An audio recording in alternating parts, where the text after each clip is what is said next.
आप समझ बहुत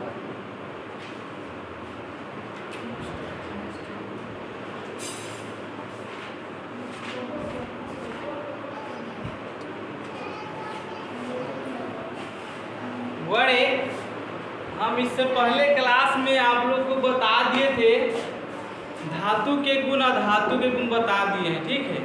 आज हम लोग पढ़ेंगे यौगिक। क्या पढ़ेंगे? यौगिक।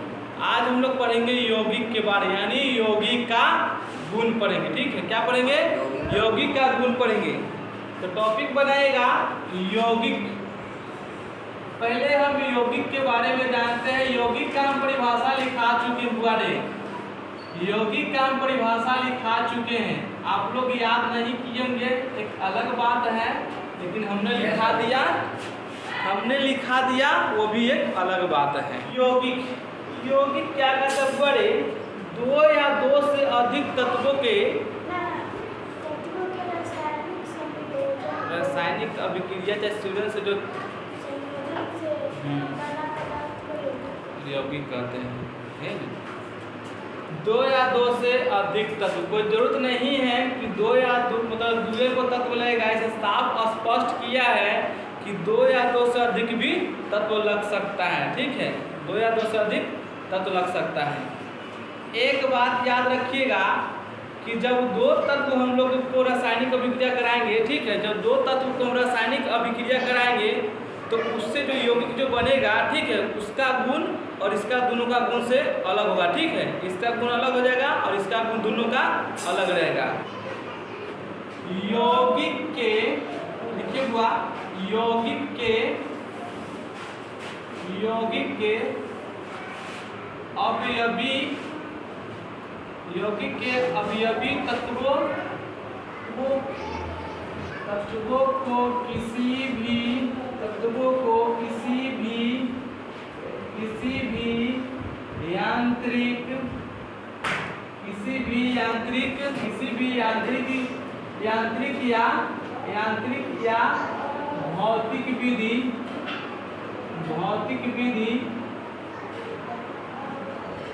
भी यांत्रिक या भौतिक विधि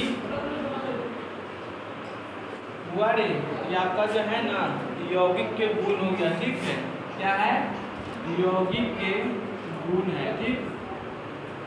यौगिक के गुण है, पहला गुण इसका ही हो गया गुण। क्या कि यौगिक की परिभाषा तो आप लोग को पता है ना, आपकी कॉपी में भी है। इसको लिखा दें तो आपको फायदा नहीं होगा, लिखा है इसको लिखाएंगे। इसलिए क्या करेंगे? यौगिक के गुण देखिए। क्या देखिए? यौगिक के गुण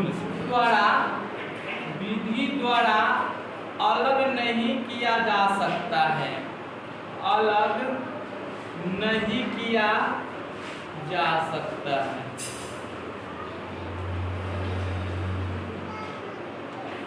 यौगिक के अवयवी तत्वों को किसी यांत्रिक या भौतिक विधि द्वारा अलग नहीं किया जा सकता है।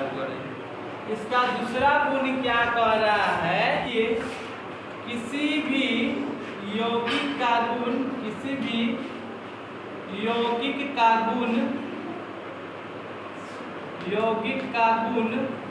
के अवयवी तत्वों से उसके अवयवी तत्वों से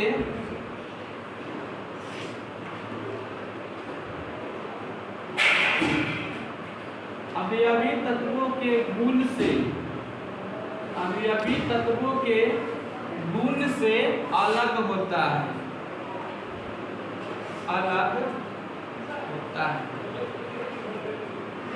दूसरा गुण क्या कहता है? किसी भी यौगिक का गुण उसके अवयवी तत्वों के गुण से अलग होता है।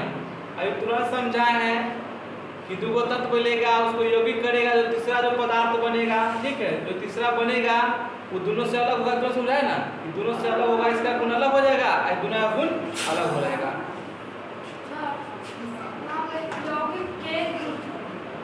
किसी भी यौगिक के गुण उसके अवयवी तत्वों के गुण से अलग होता है, ठीक है। तीसरा पॉइंट देखिएगा, यौगिक के यौगिक के बनने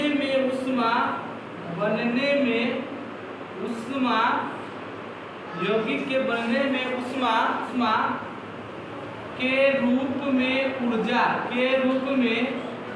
ऊर्जा यौगिक के बनने में ऊष्मा के रूप में ऊर्जा का अवशोषण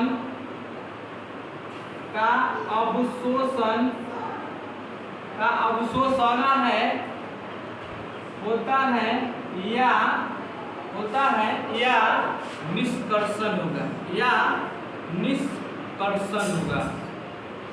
या निष्कर्षण होगा।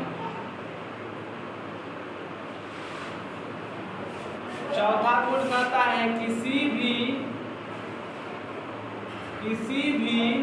यौगिक के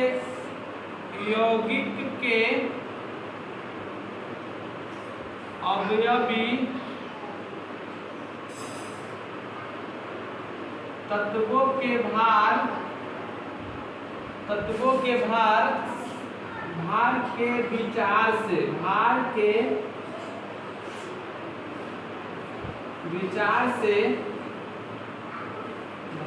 के विचार से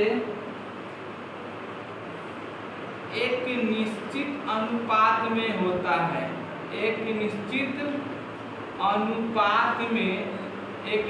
अनुपात में होता है। किसी भी यौगिक का द्रव्यनांक और क्वथनांक किसी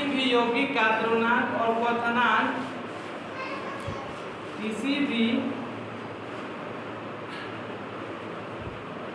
यौगिक का द्रव्यनांक एवं क्वथनांक होता है। द्रव्यमान क्वथनांक निश्चित होता है।